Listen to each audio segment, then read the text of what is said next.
A Room with a View by E.M. Forster. Chapter 4. Fourth Chapter. Mr. Beebe was right. Lucy never knew her desires so clearly as after music. She had not really appreciated the clergyman's wit, nor the suggestive twitterings of Miss Allen. Conversation was tedious. She wanted something big, and she believed that it would have come to her on the wind-swept platform of an electric tram. This she might not attempt. It was unladylike. Why? Why were most big things unladylike? Charlotte had once explained to her why.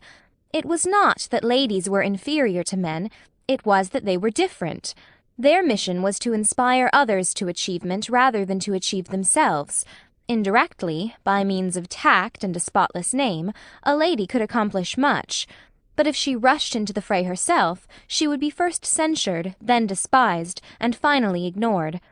Poems had been written to illustrate this point. There is much that is immortal in this medieval lady. The dragons have gone, and so have the knights, but still she lingers in our midst. She reigned in many an early Victorian castle, and was queen of much early Victorian song. It is sweet to protect her in the intervals of business, sweet to pay her honour when she has cooked our dinner well. But alas, the creature grows degenerate. In her heart also there are springing up strange desires. She too is enamoured of heavy winds and vast panoramas and green expanses of the sea. She has marked the kingdom of this world, how full it is of wealth and beauty and war. A radiant crust, built around the central fires, spinning towards the receding heavens. Men, declaring that she inspires them to it, move joyfully over the surface, having the most delightful meetings with other men, happy, not because they are masculine, but because they are alive. Before the show breaks up, she would like to drop the august title of the Eternal Woman and go there as her transitory self. Lucy does not stand for the medieval lady, who was rather an ideal to which she was bidden to lift her eyes when feeling serious. Nor has she any system of revolt. Here and there a restriction annoyed her particularly, and she would transgress it, and perhaps be sorry that she had done so. This afternoon she was peculiarly restive. She would really like to do something of which her well-wishers disapproved. As she might not go on the electric tram, she went to Alinari's shop.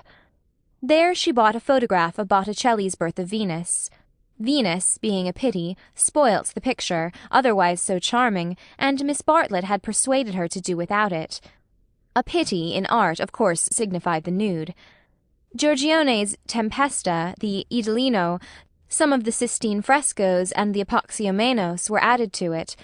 She felt a little calmer then, and bought Fra Angelico's Coronation, Giotto's Ascension of St. John, some Della Robbia babies, and some Guido Reni Madonnas. For her taste was Catholic, and she extended uncritical approval to every well-known name. But though she spent nearly 7 lire, the gates of liberty seemed still unopened. She was conscious of her discontent. It was new to her to be conscious of it. The world, she thought, is certainly full of beautiful things, if only I could come across them. It was not surprising that Mrs. Honeychurch disapproved of music, declaring that it always left her daughter peevish, unpractical, and touchy. "Nothing ever happens to me," she reflected, as she entered the Piazza Signoria and looked nonchalantly at its marvels, now fairly familiar to her. The great square was in shadow. The sunshine had come too late to strike it.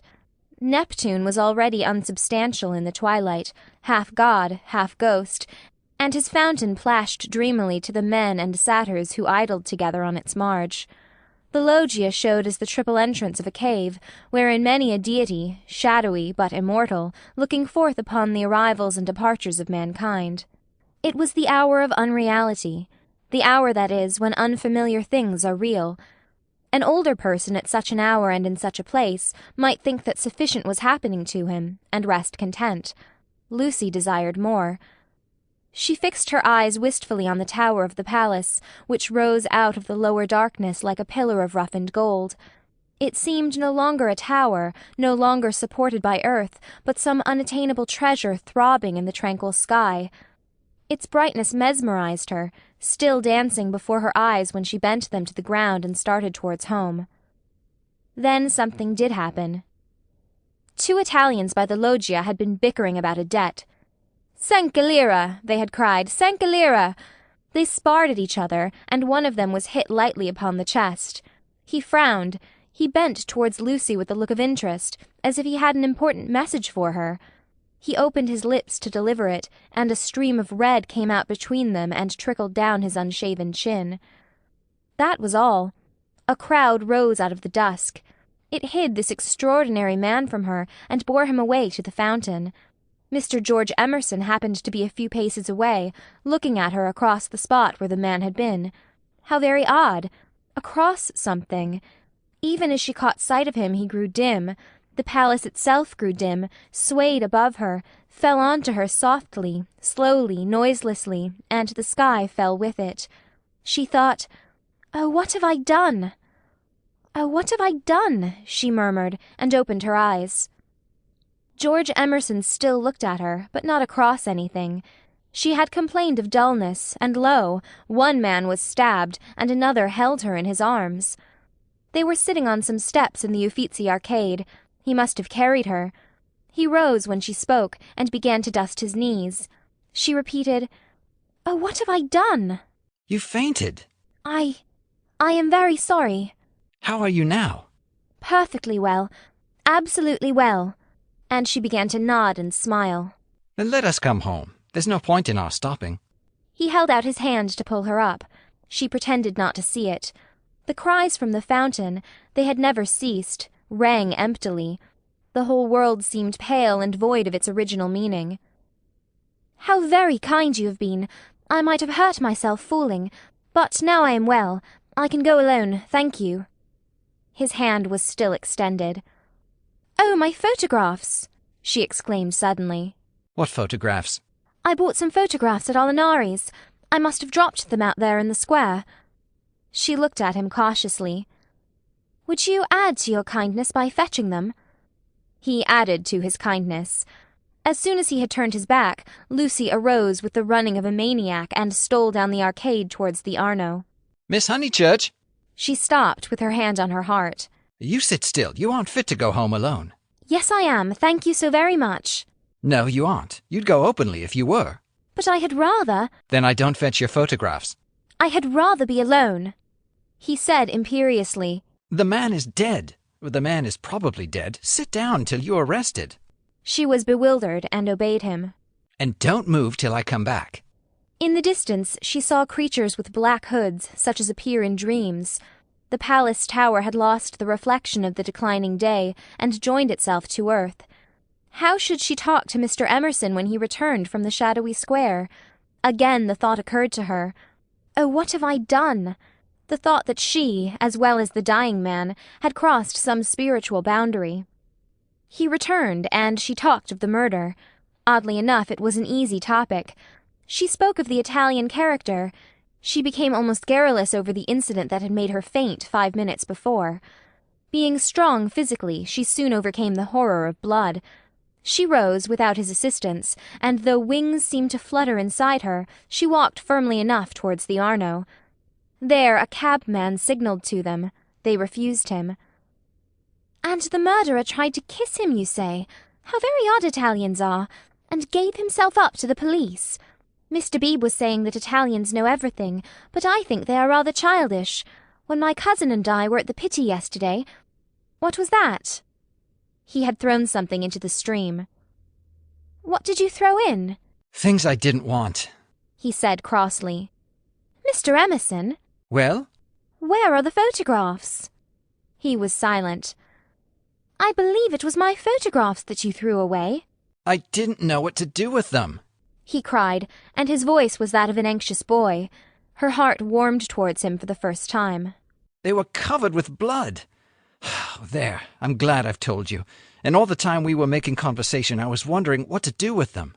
He pointed downstream. "They've gone." The river swirled under the bridge.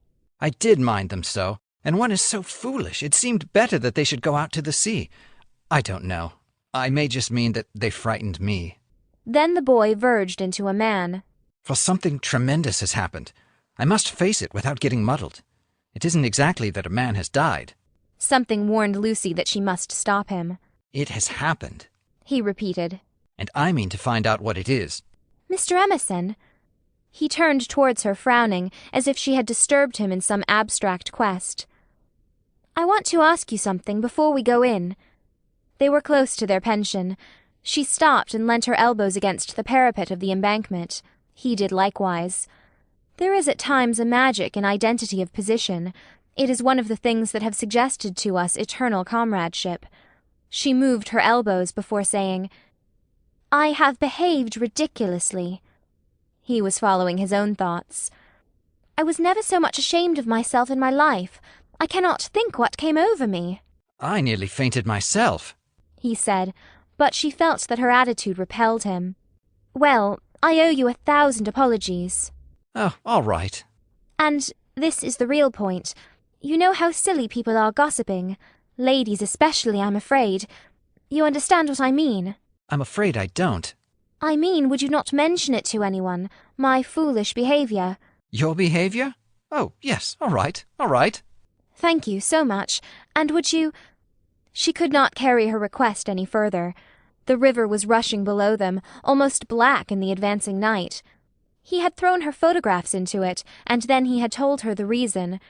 It struck her that it was hopeless to look for chivalry in such a man. He would do her no harm by idle gossip.